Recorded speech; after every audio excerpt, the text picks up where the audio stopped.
Petrol और dollar की कीमत कम होने तक बिजली सस्ती नहीं हो सकती। निगरान वजीर तवानाई मोहम्मद अली ने कहा है कि जब तक पेट्रोल और डॉलर की कीमत में कमी नहीं होती, बिजली सस्ती होने का कोई इम्कान नहीं। निगरान वजीर तवानाई मोहम्मद अली का कहना था कि 60% बिलिंग रिकवरी नहीं होती, इस पर काम कर रहे हैं। लाखों लोगों का रोजगार है, हम आहिस्ता आहिस्ता चीज़ों को ठीक कर रहे हैं।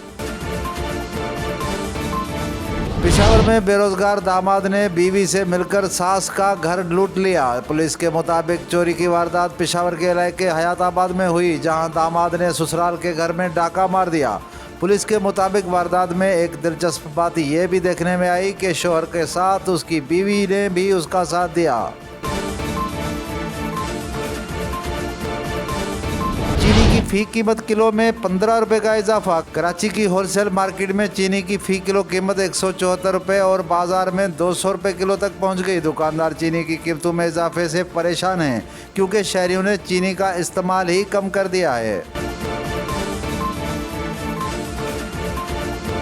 मोबाइल रखें ही ऐसी जगह पर जहां चोरी ना हो, निगरान वजीर दाखिला सिंध का मशवरा। निगरान वजीर दाखिला सिंध ने आए दिन चोरी चकारी और डकैतों से तंग आए शहरियों को वारदात से बचने का तरीका बता दिया। उन्होंने शहरियों को इस परेशानी का हल बताते हुए उन्हें मोबाइल फोन महफूज रखने का मशवरा दे दिया।